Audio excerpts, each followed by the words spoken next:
بسم اللہ الرحمن الرحیم. Welcome to Fasih educators daily حدیث.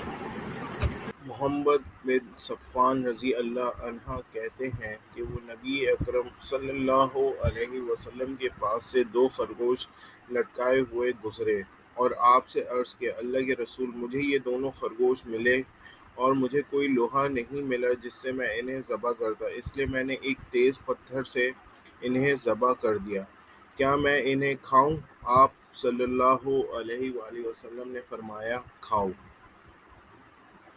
It was narrated from Muhammad bin Safwan that he passed by Prophet peace be upon him with 2 rabbits hanging down.